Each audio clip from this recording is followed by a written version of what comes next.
Welcome to Family Law Talk. Family Law Talk. Presented by Kirk Stange of Stange Law Firm, PC. Stange Law Firm is a multi-state family law firm. Now, here's your host, Kirk Stange. Welcome to Family Law Talk. We have an exciting topic today. The topic is the rights of grandparents, and this is based on an article on our blog, familylawheadquarters.com, and the title of that article is How Can Grandparents Get Visitation Rights? So, as a follow-up to the episode today, go on over to familylawheadquarters.com and read that article. But let's go ahead and jump into the topic today. The truth of the matter is grandparents can play an important role in the lives of their grandchildren. It's certainly true that many kids have a deep bond with their grandparents. Many of these bonds at times can be inseparable, and certainly lots of individuals can rely heavily on their grandparents for guidance and support and mentorship and you name it. The truth is that when parents are married or together, typically grandparents are able to get access to the grandchildren. Now, there could be some exceptions to that, but in lots of instances where the family is still intact, it can be quite a bit easier for a lot of grandparents to get access to their grandkids. But in other cases, it can be quite a bit different. Typically in cases where the parents are separated, maybe they're divorced, maybe they were never married. It can be true as well that sometimes, marriage can be intact and kids can be born of the marriage, and maybe the grandparents are having trouble getting access to their kids for whatever reason. Maybe there's a rift or a dispute between grandparents and their child that then makes it difficult for them to get access to their grandkids. All right. Well, look, lots of individuals, lots of grandparents in a situation where they're not seeing their grandkids can have questions. They can wonder if they have any kind of rights, and these are typically referred to as grandparent visitation rights. In other cases, grandparents might actually want custody of their grandkids. All right. So they're not looking for just visitation rights. They're looking for actual custody of their grandkids. And they want to know if there's an avenue in which they can do that as well. All right. Well, look, the laws can vary by state. It can be very murky in terms of the procedural requirements, the types of motions and pleadings that have to be filed, in terms of getting grandparent visitation rights, or in terms of grandparents getting custody. Okay. So anybody who's interested in actually doing this, it's really vital to hire an attorney who's licensed and competent to practice law in your jurisdiction, and it's certainly helpful to hire an attorney who's represented clients in these kinds of cases in the past. So those would be a couple of tidbits out of the gates that I'd certainly put out there. But in terms of grandparent visitation rights, again, lots of states have different procedures in terms of how to do this.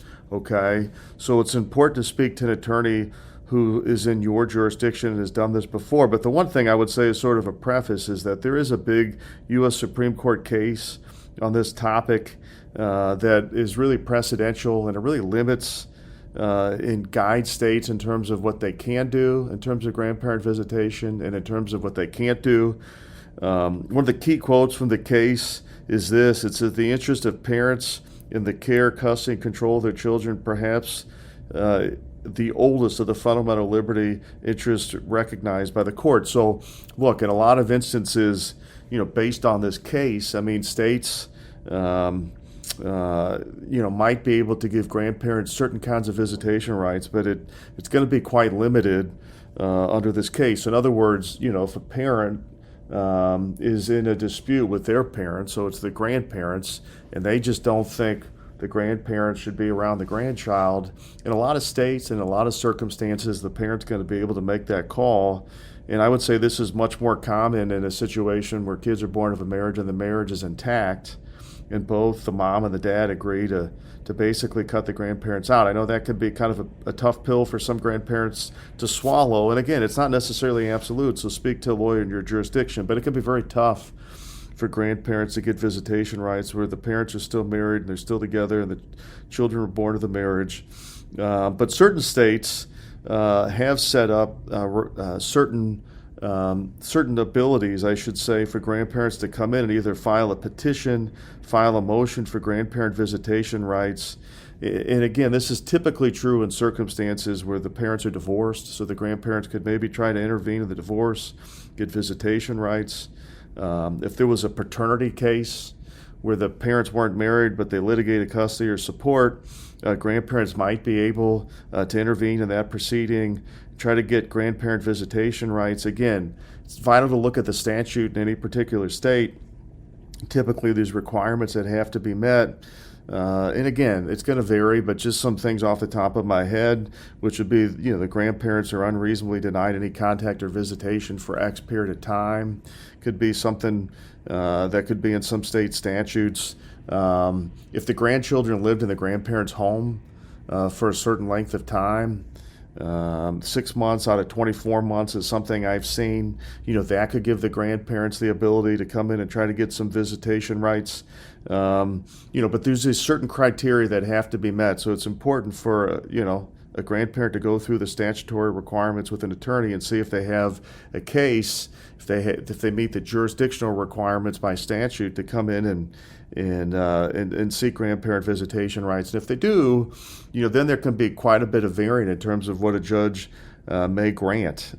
Typically, grandparent visitation, at least from what I've seen in my experience, comes nowhere near the visitation that a parent would have, let's say, after a divorce or paternity case. But still, something's better than nothing. It could be some time on the holidays. It could be some time on the weekends or when school's not in session, something like that. But grandparents just have to be realistic and know, in most circumstances, grandparent visitation isn't going to be the same as what one of the parents would get in a divorce or a custody matter. Okay, so that's grandparent visitation. Now, in terms of the second question, which is when can grandparents get custody of the kids? And, certainly lots of individuals know grandparents who've taken sort of the predominant role in parenting and caring for their grandchildren. Again, typically, right, the parents are going to be the ones to do this, and that's the strong presumption, and that's a constitutional right according to the case I gave you before. But having said that, in certain circumstances, the parents are not fit. Maybe they're not willing to care for their kids, or maybe they're not able. Okay, and so the facts could really vary based on the circumstances. But take a situation where the parents don't have a stable home or job. Maybe they're addicted to drugs or alcohol. Maybe the parents have been abusive or neglectful to the kids.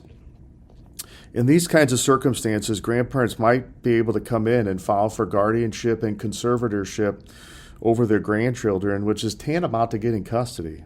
But again, it's important for an individual to speak to a lawyer who's licensed and competent to practice law in their jurisdiction.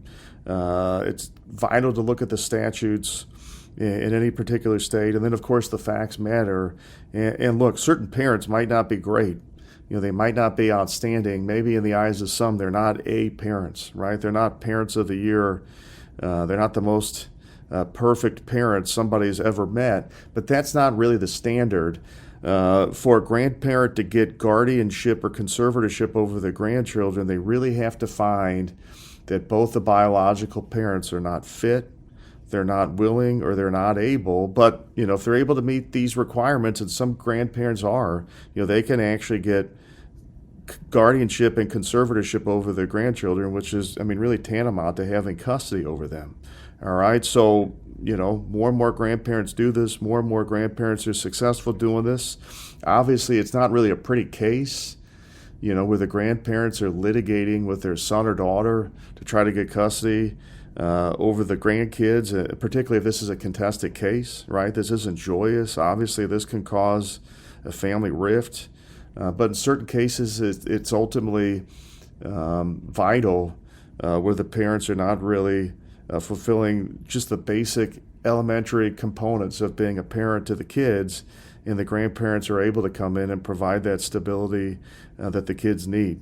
Obviously, if guardianship, conservatorship is granted, and then the biological parents later became fit, willing, and able, so they rehabilitate themselves, maybe they get a job, maybe they go into rehab, Maybe they take some parenting classes. Then the parents are able, in a lot of instances, to come back and try to terminate the guardianship and conservatorship later. So, I've certainly seen these kinds of cases where the guardianship and conservatorship is originally granted, and the parent comes back later and tries to terminate it. Obviously, those can be unfriendly proceedings as well.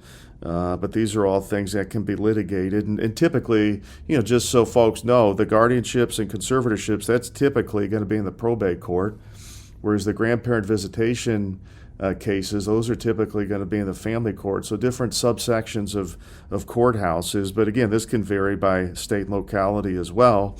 And then obviously, look, some folks do guardianships and conservatorships by consent. So it could be a circumstance where the biological parents admit that they're not fit, willing, and able, and they agree to this. So it doesn't always have to be contested, but the reality is sometimes it is. So look, just to sort of sum it up in terms of grandparents and the rights of grandparents can sometimes get grandparent visitation rights in certain states if the facts allow for it, if the statute allows for it. Again, typically grandparent visitation rights were granted somewhat limited. And then the other avenue is to seek guardianship or conservatorship where the grandparents actually try to get custody of the grandchild where the parents are not fit, willing, and able, okay? So interesting topic. As a follow-up to the episode, go on over to familylawheadquarters.com, read the article titled, How Can Grandparents Get Visitation Rights? Is a follow-up to the episode today, and that'll give you some more information. But thanks for tuning in to Family Law Talk here today. Stay tuned to our next episode coming up. Thank you very much. Thank you for listening to Family Law Talk with Kirk Stange. Visit StangeLawFirm.com for more about today's topic or to put Stange Law Firm to work for your family today. The choice of a lawyer is an important decision and should not be based solely on advertisements.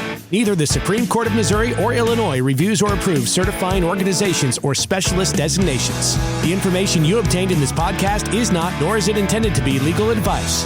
You should consult an attorney for advice regarding your individual situation. We invite you to contact us and welcome your calls, letters, and electronic mail. Contacting us does not create an attorney-client relationship. Please do not send any confidential information to us until such time as an attorney-client relationship has been established.